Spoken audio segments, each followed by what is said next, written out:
This is the Yanks Go Yard podcast with Adam Weinrib and Thomas Carinante. Oh, welcome on in, everybody. Monday episode of the Yanks Go Yard podcast here. Thomas Carinante, your host today. Adam Weinrib, still out on vacation. I'm on my own again. Sing with me, Shrek. I can't wait to get on the road again.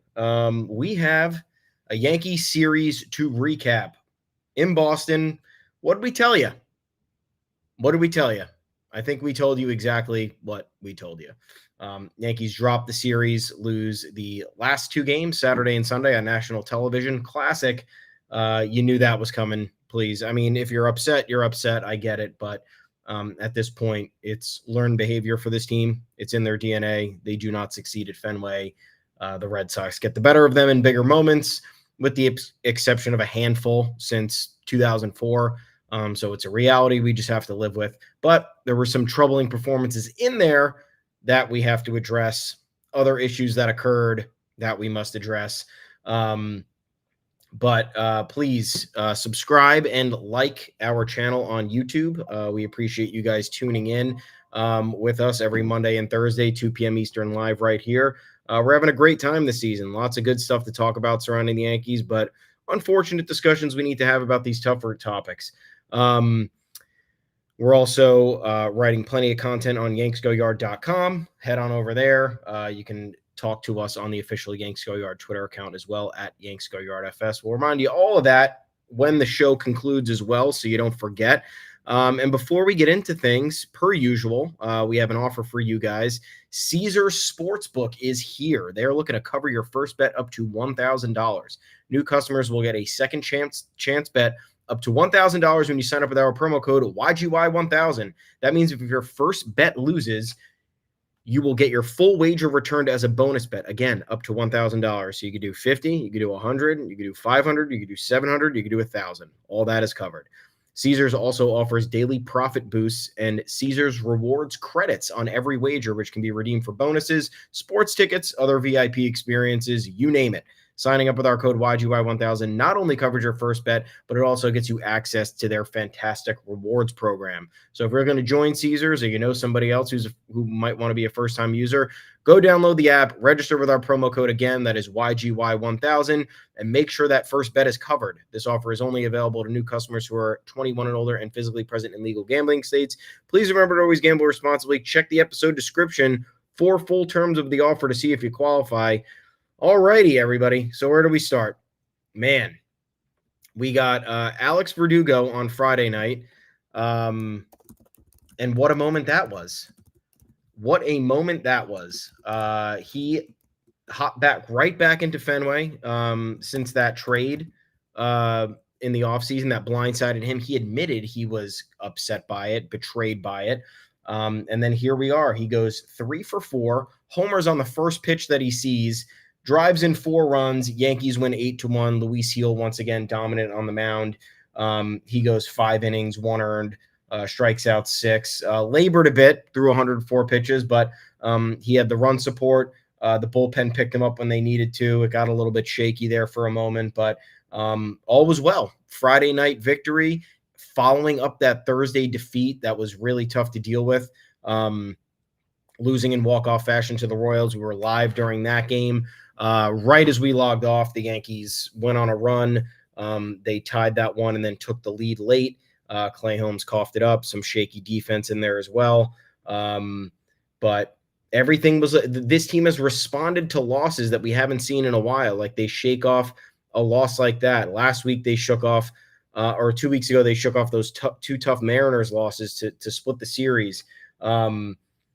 There's been plenty of times this year where they've been tested in the later innings, failed, and then come back the next day to stick it to the opposition. And it felt like this was another one of those moments. The Red Sox just came off a series win against the Phillies. They were feeling themselves. The Yankees come into town, boom, 8-1 victory, set the tone for the next day, which was Carlos Rodon versus Cooper Criswell. On paper, should have been a victory, right? Doesn't always go that way. I like when people talk pitching matchups this day and age. Oh yeah, so-and-so should win because they have the starting pitching matchup edge. Not really how it works, man, but thanks for coming and trying. The Yankees were powered by Verdugo in that first game. They had all that momentum, right? They had the Verdugo narrative on their side. Everybody, every publication, including us, we wrote about it too, laughing about how the Red Sox thought this would be a viable solution for them. They thought they'd be offloading a problem on the Yankees, potentially disrupting their chemistry, and setting them off track for the 2024 season. Instead, Verdugo, whether you want to admit it or not, whether you like it or not, has been a driving force on this team, personality-wise, clutch hitting.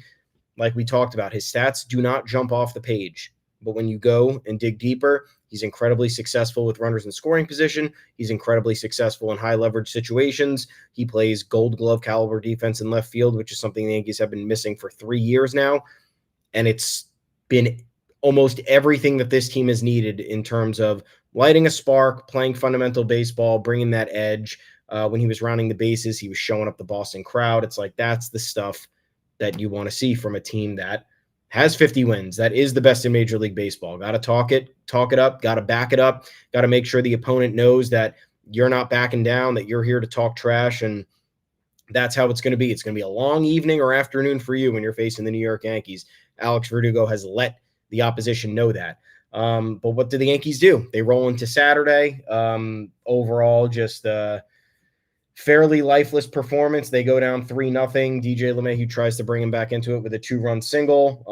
And then Carlos Rodon can't keep it close. He ends up going 5 innings, 5 earned, 7 hits, 3 walks, 109 pitches, only 67 strikes. He struck out 7 batters, which was positive, but by the time he left the game, that was pretty much it. It was 5-2. Soto goes yard in the 7th to make it 5-3. Bullpen can't get it done. Ron Marinaccio gives up a run. Victor Gonzalez gives up a run. In the end, it's an 8-4 loss. What are you going to do? Okay, you lose Saturday, whatever. Interestingly enough, Friday's not a nationally televised game. Yankees walk right through it like it's nothing. Saturday, of course, is on Fox. Look, we had bad at-bats in that game. The team went 2 for 8 with runners in scoring position. That Giancarlo Stanton strikeout with the bases loaded was horrific. But again, what are you going to do? That's exactly why we've been talking about bringing up Jason Dominguez. Can't do that right now. We'll get to that in a minute. He's on the injured list, but Giancarlo Stanton doesn't need to be playing every day. That's not the bat you want in that situation for the most part, especially when you're facing a pitcher who throws sliders. He's naturally going to be swinging in the other batter's box. But, yep, they go 2 for 8 with runners in scoring position. Obviously, not the worst. Also could be better. You can't leave 9 on base. You can't only get 6 hits against mediocre pitching. Cooper Criswell started this game. Justin Slayton came in. Brennan Bernardino came in. Former Yankee Greg Weissert, and then Kenley Jansen. Like that's not a 6-hit game. Got to be better than that. So whatever. Saturday's a wash. You're playing in Fenway. It's tough. You're not walking out of there with a sweep. That's happening. So what's next? Sunday Night Baseball. What do we have on Sunday Night Baseball? Oh man, it's Marcus Stroman versus Cutter Crawford. Marcus Stroman, arguably coming off his best-ish stretch of the season. He's been honestly consistently one of the more effective Yankee starters all year. I know he had that hiccup against Minnesota. The Yankees ended up winning that game 2 starts ago, but he just came off that outing against the Royals, 5 2/3, 0 earned runs, 4 walks, 4 hits, 3 walks, in a 10-1 win. So he had all the confidence behind him. Red Sox backs against the wall a little bit. Cutter Crawford was on the mound for this one. He has not been great lately, and on top of that, the Red Sox defense has killed him against the Phillies. He went 6 innings, 2 earned, but gave up 4 because the defense was bad. Against the Braves, 6 innings, 4 earned, 6 runs because the defense was bad. Against Baltimore, 6 innings, 5 earned runs. Against Milwaukee, 4 1/3, 6 earned runs. So he's had a stretch of 4 not good starts. And what do the Yankees do? Let him right back in it. 6 innings, 3 earned, 1 walk, 3 hits, 9 strikeouts. And that wasn't even the biggest problem. The biggest problem was Stroman getting rocked early on. He goes 5 innings, 4 earned, 7 hits, 4 walks, 102 pitches. The Yankee starters All of them, Luis Gil, Carlos Rodon, Marcus Stroman, labored in this series against very much an inferior Red Sox lineup. I know that this Boston team is battling. They have a lot of injuries. They're making sure to stay on top of the game plan because they do have a lot of good pieces on this team. Alex Cora has done a solid job putting together what he's had. And I think this team eternally kind of has this fire under them because of the disrespect from ownership. John Henry, all that stuff we talked about last week. The front office still largely making penny pinching moves, uncompetitive offers to top free agents, short-sighted trades. You could still, again, argue the Verdugo one, argue the Chris Sale one, argue letting Xander Bogaerts go. I know that's looking okay in hindsight, but there's been less of a juggernaut feel surrounding the Red Sox, and now it's turned into like a mid-market feel, uninspiring, bad baseball. They lead the league in errors, lead the league in unearned runs. Offense is middling. So nonetheless, they're an athletic team, and they proved that on Sunday night. What happened on Sunday night? Oh, thanks for asking. What happened on Sunday night? The Red Sox stole a franchise record 9 bases off Jose Trevino. They won the game 9-3. The game was much closer than that. But the moment for the Yankees came when they completely blew it in the 7th inning. Top of the 7th inning, they're down 4-3. They end up loading the bases with nobody out. Unfortunately, the play that they ended up loading the bases on was a weak ground ball off the bat of Anthony Rizzo. Dominic Smith, Red Sox first baseman, fields it, bobbles it, looks to go to second, realizes he's too late, then goes to first, makes a bad throw to the pitcher who was covering the bag. Pitcher outstretches his arm, tries to get it, can't get it because it's a bad throw, collides with Anthony Rizzo at first base. Rizzo awkwardly lands on his arm. He leaves the game. There's a pause and play a bit there. Red Sox make a pitching change. Gleyber Torres is up next. Okay, bases loaded, nobody outs, down by 1. Put the ball in play. I think that's the move. As much as I would have hated to see it, a double play ball that scored a run would have been better what Gleyber Torres did. Gleyber Torres gets ahead in the count 3-0. And this has been a problem for the Yankees all year, which is something that we have to address. They're not swinging in hitters' counts. They are letting the pitcher get back into the at-bat by lobbing strikes over the plate. So who was in for this one? I think it was Zach Kelly. Yeah, Zach Kelly comes in, drops 2 more pitches right over the heart of the plate. Gleyber stares at them. Couldn't have been more obvious he was looking for the walk. It would have relieved so much pressure for him. He wouldn't have had to put the ball in play. He wouldn't have had to make an aggressive play on a swing. But here you are. Now you're in a full count. You're not getting a free pitch. Of course, the pitch that was probably the worst one of the at-bat, nowhere close. Gleyber swings at it, strikes out, sets an awful tone for the remainder of the inning. Jose Trevino comes up next, another terrible strikeout. That was it was a downright awful at bat, but at least Jose Trevino's been productive this year, so you can't really get on him as much as you can get on Gleyber, who's very much not been productive. And then DJ LeMahieu puts a charge into one to center field, kind of a rocket line drive, but that would have been good with 1 or no outs. Can't do that with 2 outs. So the Yankees do not score after loading the bases with nobody out, and then immediately in the next inning, the Red Sox take a 7-3 lead. Rafael Devers single, Connor Wong triple, and that's Caleb Ferguson for you, man. So this is it got out of hand really quick. Again, another nationally televised game that you just can't stand seeing. It's more of the same from the Yankees. It's more of this lying down. You can't have your best hitters in this one go. Volpe, Soto, Judge, Verdugo, Stanton went 4 for 19, which I guess isn't the worst, but they only produced 1 run, and it was an Aaron Judge solo shot in the first inning. Judge then struck out 3 times after that. Again, not complaining, but this is just the reality against the Red Sox. Aaron Judge, career-wise, very bad player against the Red Sox. It's really unfortunate. So this is a team that the Yankees cannot afford to lose too many games against, especially this year. You know, this is the first time they're playing the Red Sox. Sky is not falling, folks. First series came in the middle of June. I don't know who makes the schedule or why they did that, but there's 10 matchups left here. The Red Sox are a bad team. It's plain and simple. They don't have the talent. They do have the grit. They do have the baseball IQ for the most part. They don't have the talent. They don't have the depth. They don't have the big game experience at this point. When you look at the players assembled on this roster, the Yankees cannot afford to split the season series with the Red Sox, or not be 3 games on top when all is said and done. I don't know what more to kind of elaborate upon here. We told you in the beginning, yep, on paper, you should win all 3 of these games probably. You have the better pitching matchups. You have the better lineup, but you don't have the results. Fenway Park shrinks every time we go there. You have guys like Connor Wong hitting triples. There's always weird stuff happening, and that's pretty much been Red Sox Yankees since 2004. And if you're denying that at this point, then you're a bit delusional. But thankfully, they get a day to reset today. We're off today. No Yankees baseball before series against the O's, which will prove to be crucial because these teams are neck and neck in the AL East.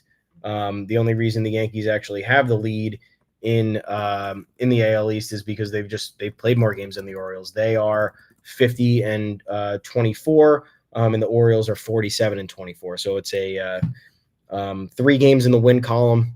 Ends up being 1.5 games back for the O's. Yankees lost 3 of 4 in Baltimore last time they played. So this is going to be a crucial series again.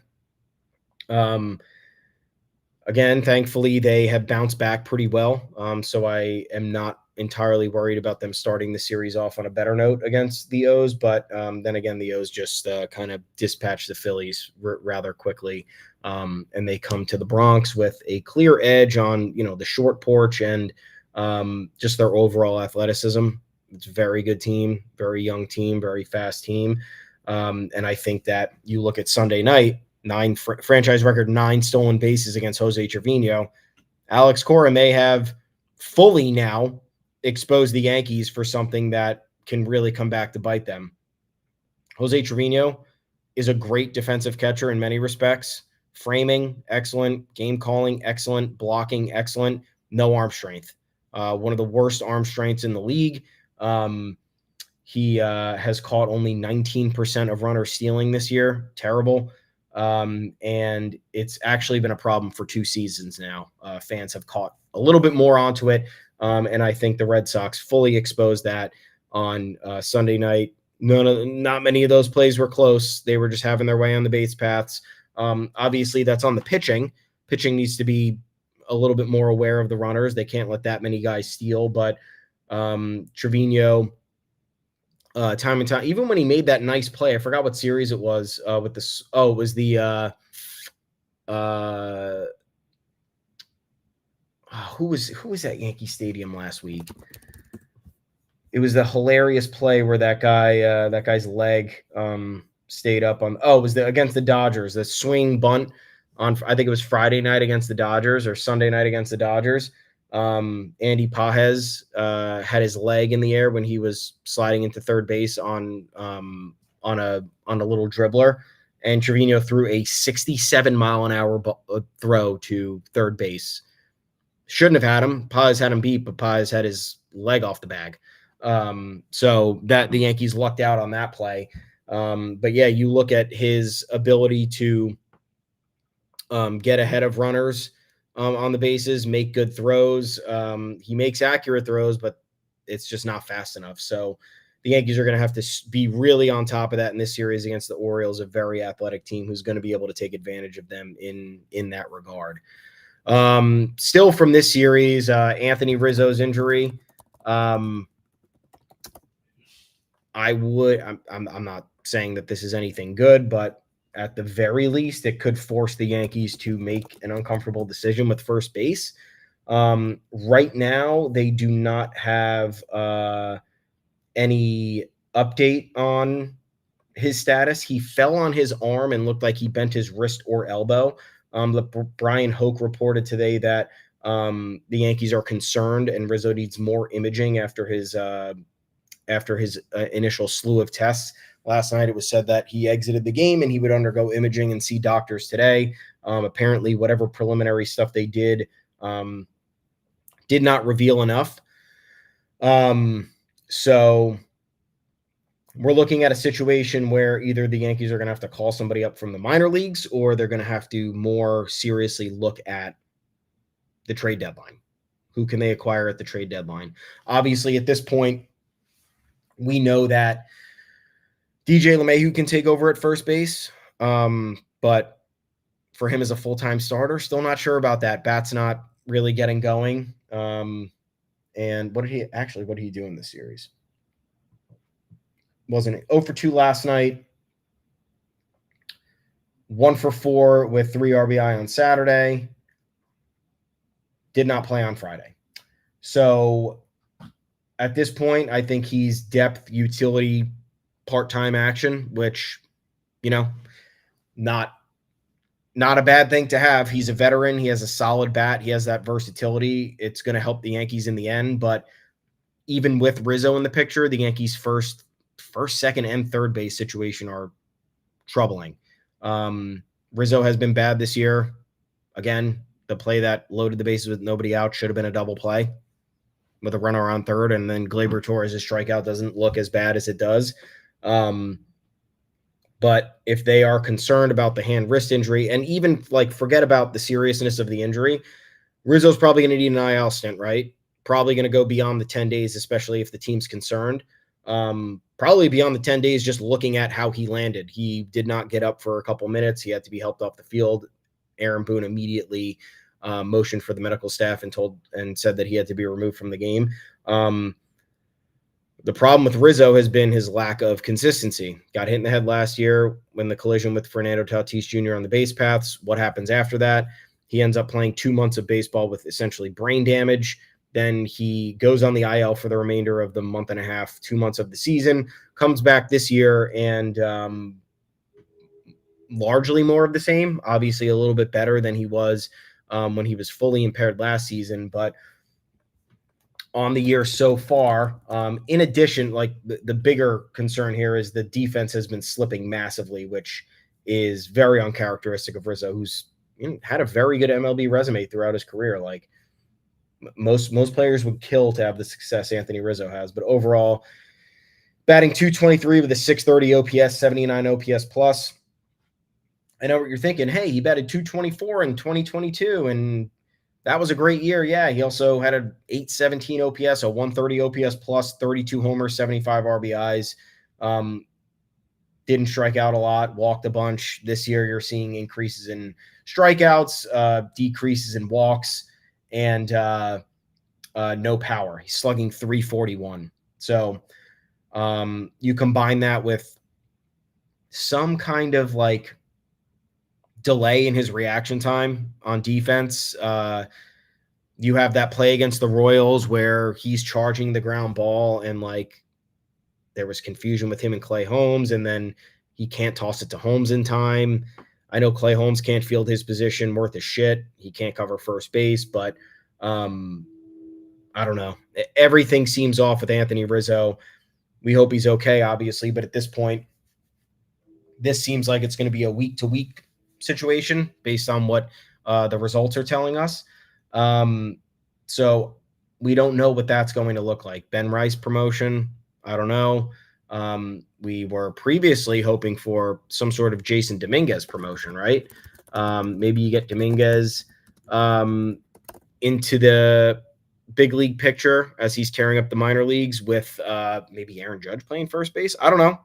Maybe DJ LeMahieu playing first base. Maybe giving Giancarlo Stanton some DH days off. I don't know. Feel like there's a way to be a little bit more flexible with this lineup and get even more quality at bats in there, because you're not getting quality at bats really from, or on a consistent basis, a whole lot from Rizzo, from Oswaldo Cabrera, from DJ LeMahieu. You're essentially is it being harsh to say you're wasting bench spots on Trent Grisham and Jahmai Jones? They don't play. They just don't log time. So it's like, why would you not rather cycle in superior talent to get, 3-4 games of action on a weekly basis, and someone like Dominguez, who's clearly ready for major league action after A, showing what he was capable of last year, and B, breezing through his rehab assignment, returning to play on defense earlier than expected after Tommy John surgery, and then breezing through the last tests after his rehab assignment. So I don't know. Anyway, Dominguez injured himself on a check swing on Sunday, right before the Yankees Sunday night baseball game, so it added to the bad vibes. Left oblique injury, they're saying. No specificities there. I guess we could actually double check that to see what's going on right now, because they didn't really have a whole lot of clarity, and I wonder if they were going to do some more testing today, but it appears like there are no updates on that front. He just immediately was placed on the injured list. Tweak near his left oblique. So minor league baseball Twitter account was saying. Let's see if the Yankees announced anything. They probably didn't. They for sure did not. So he's going to be on the IL. We don't know how long you know how tricky oblique injuries get, man. Those could last weeks. And if you come back too soon to action while you're dealing with rehabbing from one, it could be even longer than that. So Yankees are maybe feeling a little bit of the pressure from injuries right now on with those two players. Because look, even with Rizzo injured, that's a big part of the clubhouse. As much as fans have been getting on Rizzo recently for his poor play, and for him killing the team in these bigger situations, which no one's going to deny at this point. It's been an obvious reality. He's nonetheless a big part of that clubhouse. Great relationship with Aaron Judge, who has him as his right-hand man. We've known that for a couple seasons now. So hoping Anthony Rizzo gets better. It's not looking great, though, and we'll have hopefully some more updates on Jason Dominguez whenever the team gets them. Don't know how long that's going to take. The Yankees are notoriously bad on the injury update front or the injury clarity front. Good news, however, is Gerrit Cole will be making his return very soon. He had his final, I guess you could say, rehab assignment on June 14th. It was his third. He went 4 1/3 innings, allowed 2 hits, 0 earned runs, 0 walks, struck out 10 through 70 pitches. To me, that's ready for Major League Baseball. I don't know what else he needs to prove, obviously, and maybe going somewhere in between the 5 to 7 inning range, but I'd rather him get the quality 4 or 5 innings at the big league level and face the superior talent instead of doing another couple of rehab starts. I don't know. The pitching clearly needs a little bit of assistance right now. You still have Cody Poteet in the rotation, which I think most fans are on board with, but the unit as a whole can get better with Cody Poteet in the bullpen, maybe Nestor Cortez in the bullpen when Clark Schmidt returns, whenever that is. But Cole is very much ready. If you're looking at his effectiveness, his overall pitch mix, and the way that he's overwhelming inferior hitters usually on these rehab assignments, like you'll see some setbacks in the form of, a couple minor, walking a bunch of batters, having an inning where a string of hitters just piece together hits against you. It hasn't really happened with Cole. He gave up 1 home run every other outing, looked really good, even though some of them were abbreviated, but they have to be abbreviated at this point. He's working his arm strength back up, and he's trying to get back into form. But I would hope that it would be nice to see him maybe pitch the finale against the Orioles. Let's see if the Yankees named a starter for the series. Named all the starters for the series. Series starts tomorrow. Again, the Yankees have the day off, and it will be so they do not have a starter for Wednesday right now. It's Nestor Cortez on Tuesday, and it's Luis Gil on Thursday. We could pencil maybe Gerrit Cole in for the Wednesday start. That would put him on regular rest. That'd be a great return for him, man. I know the O's are a tough lineup, but we could use that type of energy in a really big series. Like I said, the O's took 3 of 4 last time. The Yankees have to make up ground here. If these two teams are neck and neck all season long, the head-to-head record is going to matter when all is said and done. And this is a home series, very crucial. The Yankees will see them one more time in Baltimore right before the All-Star break. So this is the time to capitalize. Of all the times to capitalize, this is it. So I'm going to give you a little abbreviated Yanks Go Yard podcast today, folks. I think that's it. It's a depressing recap series from Fenway Park, which, again, we told you was probably going to be a reality. You have more Gleyber Torres nonsense. What'd he go in the series? I think he went 0 for 10. He left 11 runners on base. He went 0 for 5 with runners in scoring position. It's just simply unacceptable at this point. It's one of the worst contract years you're going to see in the modern era, arguably. I don't know how anybody's defending his play at this point. So really unsure of how this is going to go leading up to the deadline. John Heyman talked today about how the Yankees are looking to upgrade the bullpen ahead of the deadline, but you can't rule out first base, second base, or third base, especially if Rizzo is out for an extended period of time. And even if he's out, again, for a short amount of time, you cannot rely on him to come back and produce the way that you need him to. If he's not anywhere close to the back of his baseball card numbers, this team's not in good shape, because then you're relying on the top of the order to do all the damage, and then you're watching the bottom half of the lineup kind of wither away. And the whole point in building the team and constructing this lineup in the manner in which the front office did it was so it would be a relentless 1 through 9 with the back end of the lineup providing length and making it really difficult on the opposing starting pitcher to get through the order, even 2 times. And these last few games have shown that that's not the case. So, look, 50-24, again, can't complain. Best record in Major League Baseball. Not going to complain, but obvious issues here. Obvious kind of storyline in Fenway. The Yankees have to stop doing this against bad Red Sox teams. They allowed this to happen in 2022. Bad Red Sox team. Last year was a nightmare for both of them, but even in 2021, when the Yankees theoretically had the better roster, they let the Red Sox get the best of them when they shouldn't have. It's all too familiar at this point. So anyway, that's it for today.